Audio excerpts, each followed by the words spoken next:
జిల్లా కలెక్టర్ల సమావేశంలో అలాగే కేబినెట్ సమావేశంలో కూడా అన్ని విషయాల మీద ఒక సమగ్ర అవగాహన ఉండాలి. దాని తర్వాత మనం చేసేటువంటి ప్రయత్నం ప్రజలకు ఉపయోగపడాలని చెప్పి డైరెక్షన్ ఇవ్వడం జరిగింది. ఈ ప్రాజెక్ట్ జలజీవన్ మిషన్ అనేటువంటిది ఇవాళ కొత్తగా వచ్చిందా, మీరు వచ్చాకనే మొదలుపెట్టారా అని అంటే మేము వచ్చాక మొదలుపెట్టింది కాదు. గతంలోనే కేంద్ర ప్రభుత్వం జలజీవన్ మిషన్ అని చెప్పి త్రాగునీటి సమస్య పరిష్కారానికి ఒక నూతన ప్రాజెక్టుని గతంలోనే ప్రారంభించి ప్రతి రాష్ట్రానికి కూడా నిధులు ఇవ్వడం, గైడ్లైన్స్ ఇవ్వడం, ఐడెంటిఫై చేశాక ఈ ప్రాజెక్ట్ స్టార్ట్ చేయాలి. అప్పుడే ప్రతి ఇంటికి కొలాయి ఇవ్వాలి, ప్రతి ఇంటికి ప్రభుత్వం నుంచి త్రాగునీటి కొలాయిని మనం ఏర్పాటు చేయాలి అనేటువంటి దానిలో ఇవాళ ప్రభుత్వం కట్టుబడి ముఖ్యమంత్రి గారు కానీ డిప్యూటీ సీఎం గారు కానీ దీని మీద ఒక అభిప్రాయాన్ని వెల్లడించడం జరిగింది. అందులో వచ్చింది ఈ స్కీమ్.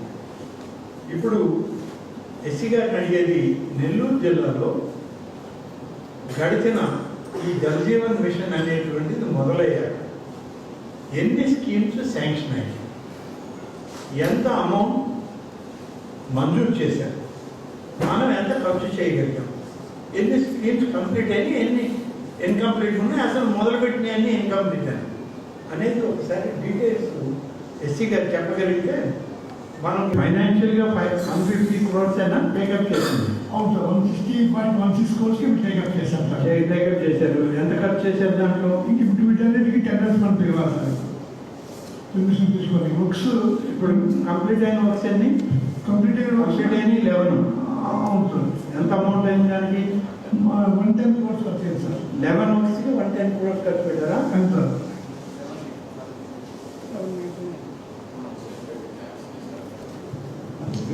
చూస్తారు కదా వాళ్ళు కూడా ఆఫ్టెక్ వాళ్ళు ఇన్సైడ్ పెట్టుకునే పాటు అయితే వాళ్ళ ఎకనామిక్స్ చూసుకొని ఎక్కడ పెట్టుకున్నా మాకు 10 లక్షలు వేస్తారు.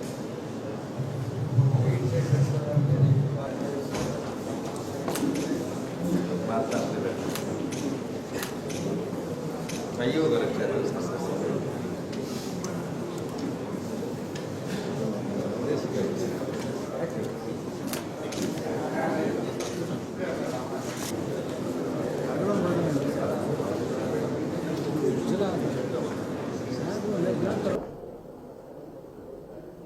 గౌరవనీయులైనటువంటి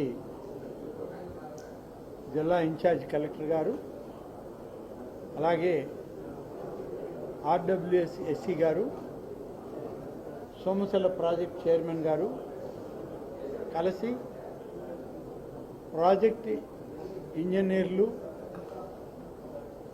రూరల్ డెవలప్మెంట్ అధికారులతోటి సమీక్ష చేయడం జరిగింది. అనుకోకుండా ఈ సమీక్ష చేయాలని ఒక ఆలోచన వచ్చి అధికారులకు సమాచారం ఇస్తే వాళ్ళు వెంటనే ఇది ఏర్పాటు చేశారు. చాలా సంతోషం. ఇవాళ రాష్ట్ర ప్రభుత్వం ఆంధ్రప్రదేశ్లో మన ముఖ్యమంత్రి శ్రీ చంద్రబాబు నాయుడు గారు, ఉప ముఖ్యమంత్రి శ్రీ పవన్ కళ్యాణ్ గారి నాయకత్వంలో గ్రామీణ వ్యవస్థను మెరుగుపరచడానికి, గ్రామీణ ప్రాంతాల్లో త్రాగునీటి సౌకర్యాన్ని విస్తృతపరిచి ప్రతి కుటుంబానికి ఇంటింటి కొళాయి అనేటువంటి స్కీమ్ కింద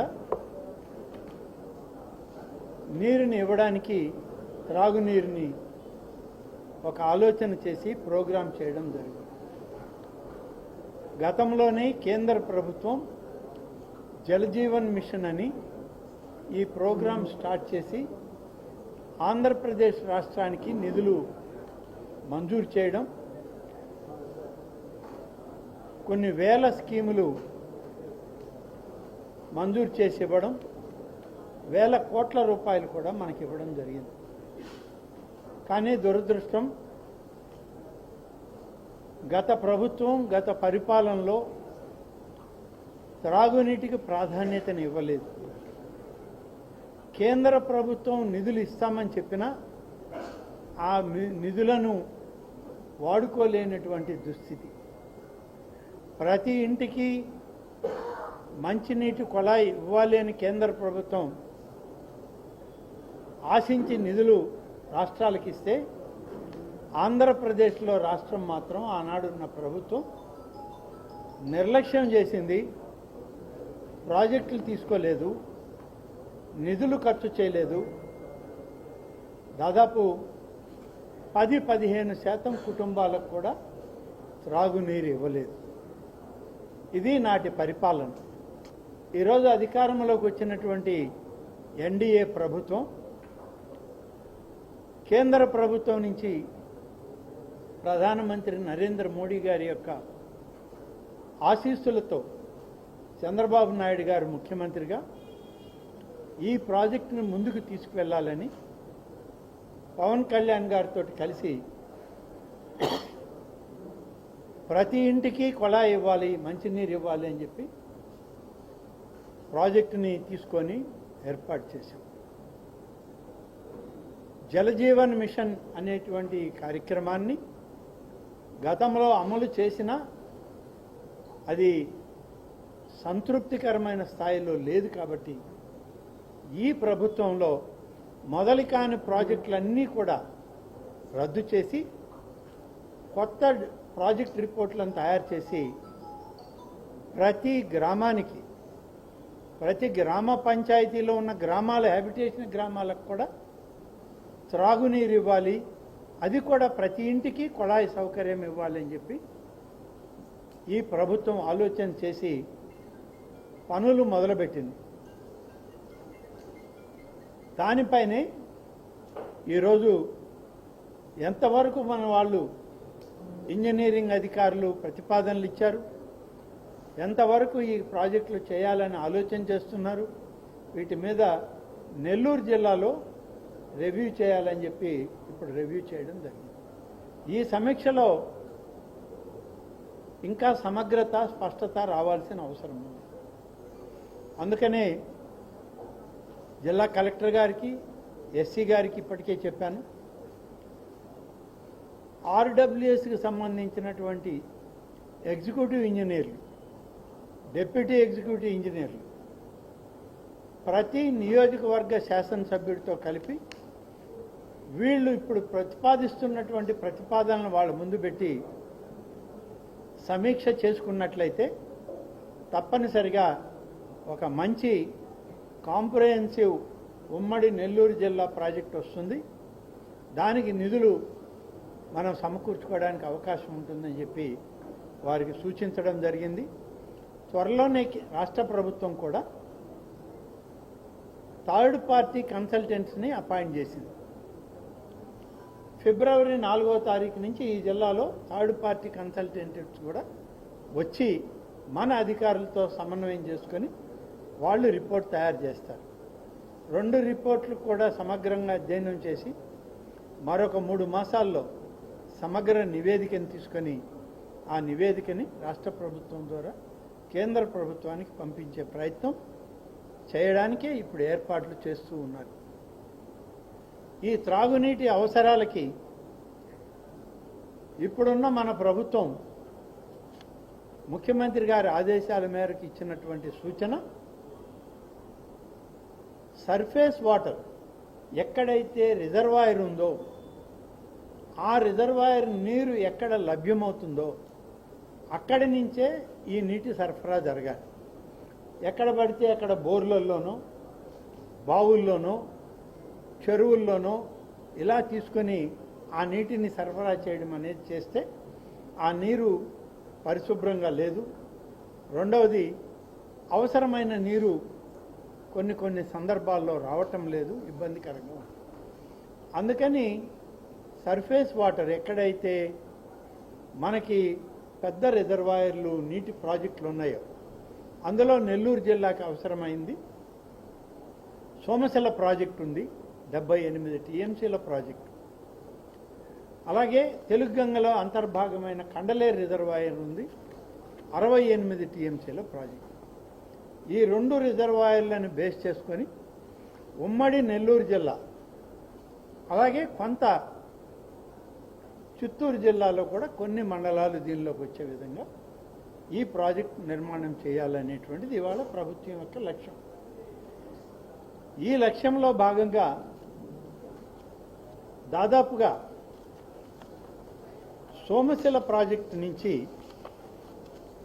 23 మండలాలు, అలాగే కొంత రాపూరు ప్రాంతంలోని మండలంలో ప్రాంతాలు కూడా తీసుకొని సోమశిల రిజర్వాయర్ నుంచి ఇవ్వాలి.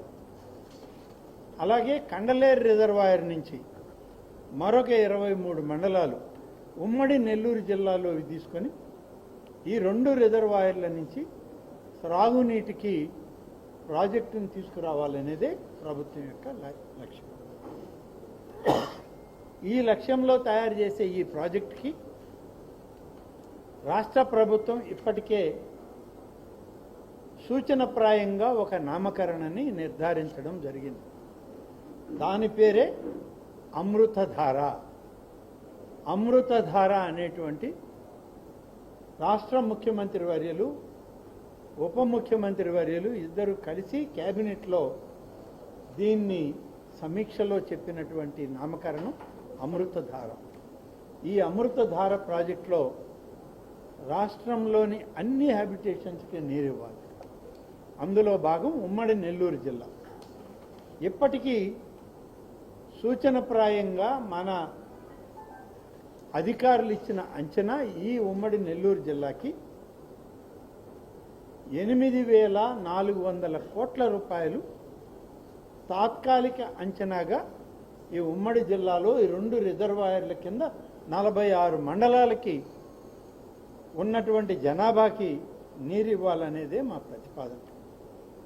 ఇందులో జనాభా 2058 సంవత్సరాన్ని కూడా క్యాలిక్యులేట్ చేసుకుంటే 27,52,365 మందికి త్రాగునీటి సమస్య పరిష్కరించడానికి 2058 సంవత్సరానికి జనాభా క్యాలిక్యులేషన్ చేసుకొని సెన్సెస్ ప్రకారం చూస్తే ఇన్ని లక్షల మందికి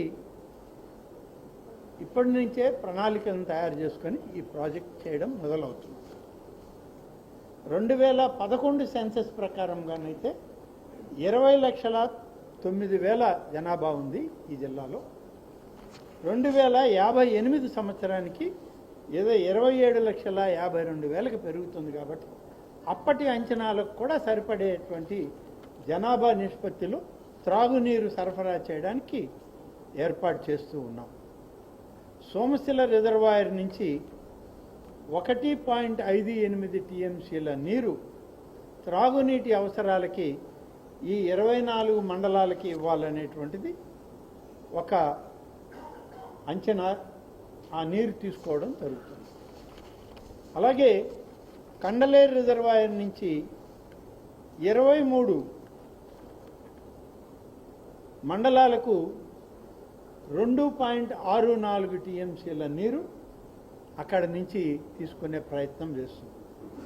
ఎవరైనా కండలేరు రిజర్వాయర్, సోమశిల రిజర్వాయర్ అంటే అంతా త్రాగునీటికి ఇచ్చేస్తున్నారేమో అనేటువంటి ఒక అభిప్రాయం ఉంటుంది రైతాంగంలో.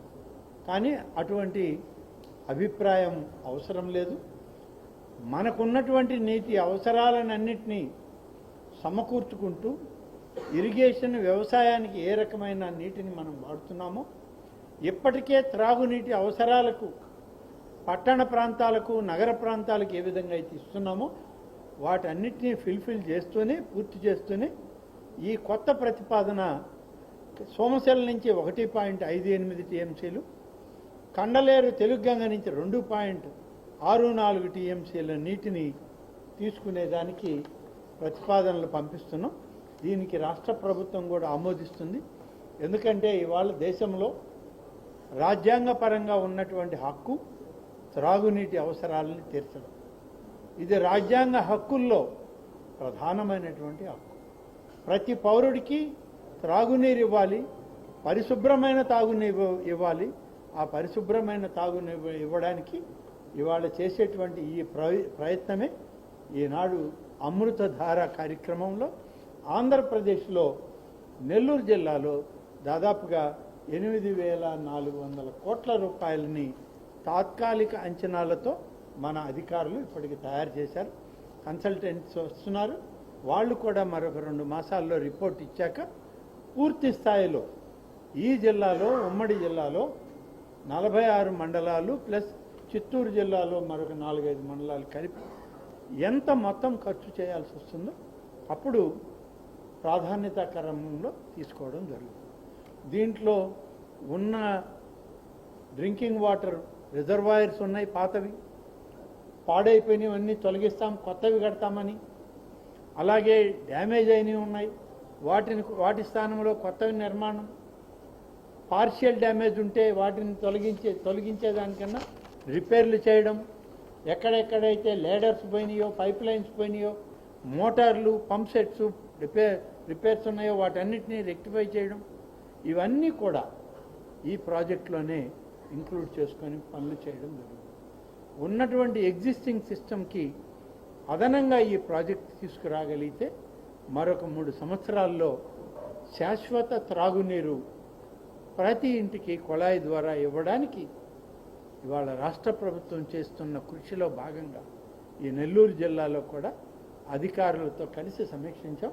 రేపు డిఆర్సీ సమావేశంలో డిఆర్సీ మినిస్టర్ గారు, నెల్లూరు శాసనసభ్యులు, పార్లమెంటు సభ్యులు, అలాగే మరొక నా సహచార మంత్రివర్యులు శ్రీ పొంగూరు నారాయణ గారు అందరం కలిసి జిల్లా స్థాయిలో మళ్ళీ దీన్ని రివ్యూ చేసి, అవేళ జడ్పీటీసీలు ఉంటారు, ఎంపీపీలు ఉంటారు, వాళ్ళ అభిప్రాయాలు తెలుసుకున్నటువంటి మా శాసనసభ్యులు ఉంటారు, అందరితోటి కూడా మళ్ళీ సమీక్షించుకొని దీన్ని ఇంకా మెరుగైనటువంటి ప్రాజెక్టు నివేదిక వచ్చే విధంగా తయారు చేయడానికే ఇవాళ ఈ ప్రిలిమినరీ సమీక్షను పెట్టుకున్నాం. సమీక్షలో చాలా విషయాలు తెలిసాయి, చాలా విషయాల మీద క్లారిటీ వచ్చింది, చాలా విషయాలు అధికారులకు కూడా మేము ఇంకా మెరుగైన ఫలితాలు రావడానికి ఈ విధంగా చేయండి అని సూచనలు ఇచ్చాం. శాసనసభ్యులకు కూడా ఇవి రిపోర్ట్లు ఇచ్చి వాళ్ళ దగ్గర నుంచి కూడా సూచనలు తీసుకోమని ఇప్పటికే ఆదేశాలు ఇవ్వడం జరిగింది. కాబట్టి ఈ అమృతధార కార్యక్రమంలో రాష్ట్ర ప్రభుత్వం విజయవంతమవుతుంది. చిత్తశుద్ధి కలిగినటువంటి ప్రభుత్వం ఇది. ఎన్డీఏ కూటమి ప్రభుత్వంలో చంద్రబాబు నాయుడు గారి నాయకత్వంలో పవన్ కళ్యాణ్ గారి ఆలోచన సహచర్యంతో ఈ యొక్క గ్రామీణ వ్యవస్థని మెరుగుపరచడంలో మా ప్రభుత్వం పనిచేస్తూ ముందుకెళ్తుంది. తప్పనిసరిగా అమృతధార కార్యక్రమం, ఇంటింటికి మంచినీటి కుళాయి ఇచ్చే కార్యక్రమాన్ని త్వరగానే మొదలుపెట్టి మరి రాబోయేటువంటి 2-3 సంవత్సరాల్లో ప్రతి ఇంటికి నీరిచ్చే ఈ ఎన్నికల తర్వాత కొంత సమీక్ష ఇప్పుడు జాయింట్ కలెక్టర్ గారితో చేశాను. దీనికి ముందు కూడా మనకున్న కలెక్టర్ గారు వాళ్ళని కూడా సమీక్షించుకున్నాం.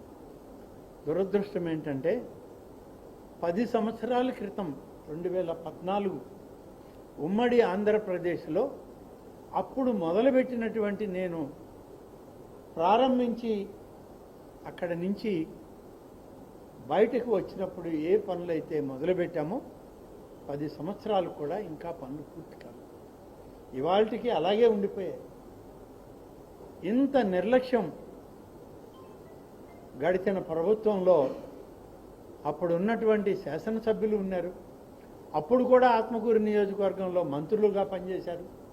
కానీ దురదృష్టం ఎవరికి మంచి పేరు వస్తుందో అని అనుకున్నారో తెలియదు, కానీ ప్రజలకు మాత్రం నష్టం జరిగింది. ఆత్మకూరు నియోజకవర్గం అనుకున్న ప్రాజెక్టులు ఏవి కూడా పూర్తి చేయలేదు. మొదలుపెట్టినవి మొదలుపెట్టుకుని అలాగే ఉండిపోయాయి. అవేళ మేము మొదలుపెట్టి పూర్తి చేసినవి మాత్రమే అయినాయి, తర్వాత అవన్నీ అలాగే ఉండిపోయాయి. ఇప్పుడు మళ్ళీ ఈ గత 4 మాసాల్లో అనేక సమీక్షలు చేశాం. అనేక మంది జిల్లా స్థాయి అధికారులతో, రాష్ట్ర స్థాయిలో సహచర మంత్రులతోటి, మరి జిల్లా మంత్రివర్గ అధ్యక్షులతోటి మాట్లాడాక కొన్నిటికి నిధులు మంజూరు చేసుకుంటూ వచ్చాం.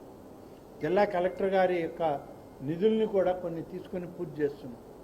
అందులో భాగం అవేళ ప్రారంభించినటువంటి బీసీ రెసిడెన్షియల్ స్కూల్, అనేక స్కూళ్ళు మంజూరు చేశాను ఆ రోజు.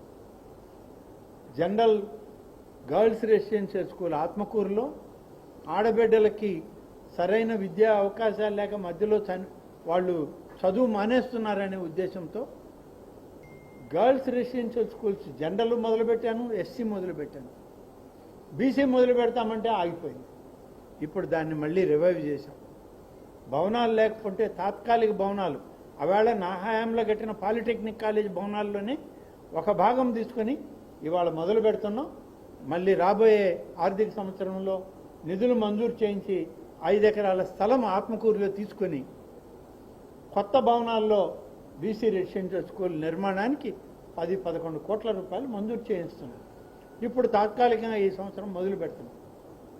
60 మంది విద్యార్థినులతో మొదలవుతా ఉంది ప్రస్తుతం. దానికి కొంత కలెక్టర్ గారు జిల్లా గ్రాంట్ నుంచి మెయింటెనెన్స్కి ఇచ్చారు. అలాగే కొంతమంది డోనార్స్ దగ్గర కొన్ని వస్తువులు వాళ్ళకి, ఈ ఆడపిల్లలు కింద పడుకోవడం బాగుండదు, ఆడపిల్లలకి సరైన వస్తు సౌకర్యం ఉండాలా, చదువుకోవడం కూడా కింద కూర్చోవడం అంత మంచిది కాదు అనే ఉద్దేశంతో డ్యూయల్ డెస్క్లు, వాటికి మంచి పెయింటింగ్స్, అలాగే రెసిడెన్షియల్ స్కూల్ కాబట్టి కిచెన్, డైనింగ్ హాలు, అలాగే వాళ్ళు పడుకోవడానికి కావాల్సిన డబుల్ బెడ్స్, డబుల్ స్టేజ్ ఉన్నటువంటి కాట్స్ అవన్నీ కూడా డోనార్స్ దగ్గర ఇప్పిస్తున్నాం. అవన్నీ రెడీ అవుతున్నాయి. ఫ్యాన్స్, ఎలక్ట్రికల్ ఎక్విప్మెంట్ అంతా రెడీ అయింది. కాబట్టి రెసిడెన్షియల్ స్కూల్ ఆ రోజు ప్రారంభోత్సవం చేయడానికి 9వ తారీఖు. అలాగే మున్సిపాలిటీ చేశాం, నేను ఉన్నప్పుడు చేసిందే. తర్వాత ₹1 ఖర్చు పెట్టల. నెల్లూరు పాలెం నుంచి మున్సిపల్ ఆఫీస్ దాకా 4 లేన్ రోడ్డు వేస్తే పడ్డ గోతులకు కూడా మట్టి వేసిన దాఖలాలు లేవు గడిచిన ప్రభుత్వంలో. ఇవాళ వచ్చాం, మొత్తానికి మొత్తం R&B రోడ్డు అంతా కూడా గోతులన్నీ పూడ్చి మళ్ళీ వాహనాలు పోయేటట్లు ఏర్పాటు చేసి దాన్ని పరిశుభ్రంగా చేయమన్నాం. అవసరమైతే రాబోయే బడ్జెట్లో పూర్తి స్థాయిలో రెన్యూవల్ కూడా ఆ రోడ్డుకి పెట్టించడం జరుగుతుంది. అక్కడి నుంచి మున్సిపల్ ఆఫీస్ బిల్డింగ్ కట్టి వదిలిపెట్టేశారు. నేనే దాన్ని ఆ రోజు మంజూరు చేసి మున్సిపాలిటీ చేసి ఇచ్చాం. అందులో పోయి మీటింగ్ పెడుతున్నారే తప్ప దాన్ని ఏ రకంగానూ అభివృద్ధి చేయలే. ఇవాళ నా ఎలక్షన్ నామినేషన్కే పోయాను, అక్కడ అధికారులతో అక్కడ చూశాను. ఇప్పుడు ఆ మున్సిపల్ ఆఫీస్ బిల్డింగ్కి 3 అంతస్తులు కడితే 3 అంతస్తులు కౌన్సిలర్లు ఎక్కాలంటే కష్టమైన పరిస్థితి. అందరూ వయసున్న వాళ్ళే ఉండరు, వయసు మళ్ళిన వాళ్ళు కూడా ఉంటారు. వీళ్ళందరికీ లిఫ్ట్ సౌకర్యం ఉన్నా లిఫ్ట్ ఏర్పాటు చేయాలి. ఇవాళ దాదాపు 30 లక్షల రూపాయలు ఖర్చు పెట్టి లిఫ్ట్ సౌకర్యాన్ని ఏర్పాటు చేశారు. అలాగే నేనున్నప్పుడు మున్సిపాలిటీకి 95 కోట్ల రూపాయలతో త్రాగునీటి ప్రాజెక్టుని సోమశిల నుంచి పెట్టాం. ప్రతిరోజు నీళ్ళు ఇచ్చాం. కానీ దురదృష్టం ఇవాళ 3 రోజులకు ఒకసారి మళ్ళీ. దానికని అమృత్ 2 అనే పథకం కింద 9.6 కోట్ల రూపాయలతో మళ్ళీ త్రాగునీటికి మళ్ళీ దాన్ని ప్రోగ్రామ్, రివైవల్ ప్రోగ్రామ్ శాంక్షన్ అయింది. అది కూడా మొదలు పెట్టమని చెప్పి కోరాం.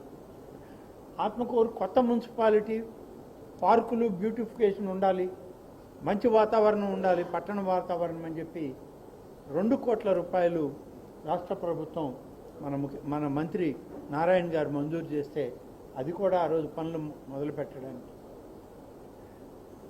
అలాగే నారాయణ గారు ఈ మున్సిపాలిటీకే మరిన్ని నిధులు ఇవ్వాల, అభివృద్ధికి రోడ్లు బాగా మెరుగుపరచాలని నోడా నుంచి ₹1 కోటి ఇచ్చారు. అది చాలదని అంటే మరీ ఇస్తాను, మీరు ప్రతిపాదనలు ఇవ్వండి అన్నారు. రాష్ట్ర ప్రభుత్వం నుంచి కూడా నిధులు ఇస్తామని చెప్పి హామీ ఇచ్చారు. ఈ మున్సిపాలిటీని మంచి పట్టణంగా తయారు చేయడానికి ఇవాళ కౌన్సిల్ ఉంది. కౌన్సిల్ ప్రజాస్వామ్య వ్యవస్థలో ఏర్పడింది. మేము కౌన్సిల్ని డిస్టర్బ్ చేయట్లేదు. కౌన్సిల్ వాళ్ళ పని వాళ్ళు చేస్తారు. అభివృద్ధి మాత్రం ఈ రాష్ట్ర ప్రభుత్వం నిధుల నుంచి పూర్తి స్థాయిలో మేము చేయడానికి ఏర్పాట్లు చేస్తాము. అలాగే పంచాయతీరాజ్ వ్యవస్థ ఉంది. పంచాయతీరాజ్ వ్యవస్థలో గతంలో మీ అందరికీ తెలుసు, ఆంజనేయ స్వామి ఆలయం దగ్గర నుంచి ఆత్మకూరు పట్టణం రోడ్డు లేకపోతే రోడ్డు వేశాం.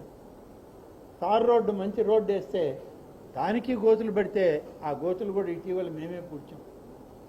ఆ రోడ్డు మెరుగుపరచడానికి ఇప్పుడు దాదాపు 6.7 కోట్ల రూపాయల రోడ్డుని కావాలని చెప్పి పంచాయతీరాజ్ డిపార్ట్మెంట్లో అడిగితే ఇప్పుడు మనం డిప్యూటీ సీఎంగా ఉన్నటువంటి పవన్ కళ్యాణ్ గారు నాబార్డ్ స్కీమ్లో ఆ రోడ్డు మంజూరు చేస్తాను, టెండర్లు పిలిచి పనులు మొదలు పెట్టండి అని చెప్పి ఆయన అధికారులు ఇప్పటికే ఆదేశాలు ఇచ్చారు.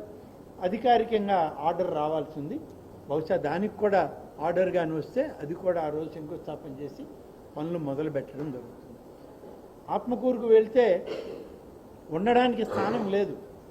ఎవరు జిల్లా అధికారులు వచ్చినా ఏదో ఒక కార్యాలయంలో ఆఫీసర్ గదిలో కూర్చోవాల్సింది. అందుకనే గతంలో ఉన్నటువంటి పంచాయతీరాజ్ విశ్రాంతి భవనం పడిపోతే పడిపోయిన విశ్రాంతి భవనానికే మళ్ళీ తాత్కాలికంగా టార్పాలిన్లు కప్పుకొని ఉన్నారు అధికారులు. ఇప్పుడు దాన్ని తొలగించి జిల్లా పరిషత్ నిధుల నుంచి 1,70,00,000తో కొత్త విశ్రాంతి భవనాన్ని ఏర్పాటు చేయడానికి ఆ రోజు శంకుస్థాపన చేయడానికి నిధులు మంజూరు చేశాం. కమిషనర్ పంచాయతీరాజ్ అధికారి నుంచి మాకు నిధులు కూడా రావడం జరిగింది. జిల్లా పరిషత్ నిధులు స్పెషల్ గ్రాంట్స్ ఇవ్వడం.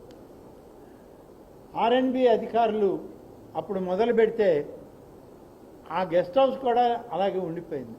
మళ్ళీ 10 సంవత్సరాల తర్వాత వచ్చి 3 మాసాలు ఇప్పుడు ఆర్ఎన్బి గెస్ట్ హౌస్ని పూర్తి చేశాం. దానికి కూడా అవసరమైనటువంటి నిధులు కొంత తక్కువ పడితే జిల్లా కలెక్టర్ గారి గ్రాంట్స్ నుంచి తీసుకొని ఆ నిధులు కూడా ఇచ్చి ఇవాళ ఫుల్ ఫ్లెడ్జెడ్ విశ్రాంతి మందిరాలను తయారు చేశాం.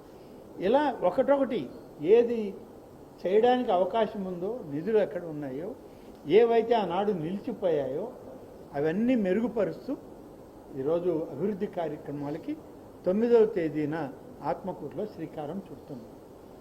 మీ అందరికీ తెలుసు అతి ముఖ్యమైనటువంటిది 100 పడకల ఆసుపత్రి ఆత్మకూరు. అది అప్పుడే ప్రారంభించాం. అప్పుడే దాన్ని జిల్లా ఆసుపత్రి గ్రేడ్లోకి తీసుకెళ్ళాను నేను. ఇక్కడ ఉన్న జిల్లా ఆసుపత్రిని మార్చాం. ఇక్కడున్న 280 పడకల ఆసుపత్రి అక్కడికి రావాలన్నాం. 100 పడకలే పెట్టారు. ప్రతి సంవత్సరం 50 పడకలు పెంచాలి. 10 ఏళ్ళు అయింది. 10 సంవత్సరాల్లో 50 పెంచుకుంటా వచ్చిన 5 ఏళ్ల క్రితమే అది 280 పడకల ఆసుపత్రి అయ్యేది. కానీ గత ప్రభుత్వం నిర్లక్ష్యం చేసింది. ఇప్పుడు మళ్ళీ ఆరోగ్య శాఖ మంత్రి గారితో మాట్లాడాను. అలాగే స్పెషల్ సిఎస్ అయినటువంటి కృష్ణబాబు గారిని రిక్వెస్ట్ చేశాం. గౌరవ ముఖ్యమంత్రి గారిని కోరాను. అందరూ కూడా సానుకూలంగా ఉన్నారు. ఆత్మకూరులో ఉన్నటువంటి హాస్పిటల్, గవర్నమెంట్ హాస్పిటల్ ఏదైతే ఉందో దాన్ని పూర్తి స్థాయిలో అభివృద్ధి చేయడానికి ప్రతి సంవత్సరం దాన్ని ఫండ్స్ ఇచ్చి మెరుగుపరుస్తామన్నారు. అందులో భాగం ఇప్పుడు బ్లడ్ బ్యాంక్ శాంక్షన్ అయింది. మొదట బ్లడ్ బ్యాంక్ వచ్చింది. బ్లడ్ బ్యాంక్ను కూడా అక్కడ ఏర్పాటు చేయడానికి కావాల్సిన అన్నీ కూడా చేస్తున్నాం. వీలైతే 9వ తేదీ ఆ బ్లడ్ బ్యాంక్ సెంటర్ను కూడా ప్రారంభిస్తామని చెప్పి నేను ఈ సందర్భంగా తెలియజేస్తాను. కాబట్టి ఆత్మకూరు నియోజకవర్గాన్ని 2019-2014 మధ్య 2014-2009 మధ్య ఏ విధంగా ఉన్నదో, ఏ విధంగా పరుగులు పెట్టిందో ఆ విధంగా చేయాలనే ఒక ప్రయత్నం. 2014-19 చేసే అవకాశం ఉన్న శాసనసభ్యులు పట్టించుకున్న దాఖలాలు. 19-24 మధ్య మంత్రులుగా ప్రభుత్వంలో పట్టించుకున్న దాఖలాలు లేవు. ఇవాళ అన్నీ మళ్ళీ మొదలుపెట్టాం. సోమశిల హై లెవెల్ కెనాల్కి గౌరవ ముఖ్యమంత్రి గారే స్వయంగా వచ్చి చూసి ఫస్ట్ ఫేజ్ రిజర్వాయర్లు మొదలు పెట్టండి అన్నారు. పనులు మొదలు పెడుతున్నాం. త్రాగునీటి ప్రాజెక్టులకు కావాల్సినటువంటి డిపిఆర్లు రెడీ చేస్తున్నాం. అలాగే ఇతర డెవలప్మెంట్లు, రోడ్లు, కనెక్టివిటీ అన్నీ కూడా ఒకటొకటి అన్నీ చేయడం జరుగుతుంది. ఇన్ఫ్రాస్ట్రక్చర్లో ఆత్మకూరు నియోజకవర్గం ఈ ప్రభుత్వంలో టాప్ ప్రయారిటీలో ముందుండి చేస్తుంది అనేటువంటి నమ్మకం నాకైతే ఉంది. నేను ఆ ప్రాంత శాసనసభ్యుడిగా ముఖ్యమంత్రి గారిని ఒప్పించి, రాష్ట్ర ప్రభుత్వాన్ని ఒప్పించి నిధులు తీసుకొచ్చి మరింత అభివృద్ధి చేస్తామనేటువంటి విశ్వాసంతో రేపు 9వ తారీఖున కొన్ని పనులకి శ్రీకారం చుడుతున్నాం. ఇది మొదలు మాత్రమే. 10 సంవత్సరాల తర్వాత అభివృద్ధికి శ్రీకారానికి ఇది మొదలు పెడుతున్నాం, పునాది వేస్తున్నాం. రాబోయే 5 సంవత్సరాల్లో మరిన్ని ప్రాజెక్టులతో ఆత్మకూరు నియోజకవర్గాన్ని మరింత అభివృద్ధి చేసే ప్రయత్నం తప్పనిసరిగా చేస్తుంది ఈ ప్రభుత్వం. ఆ ప్రాంత శాసనసభ్యుడిగా నాకు విశ్వాసం ఉంది, నమ్మకం. Thank you.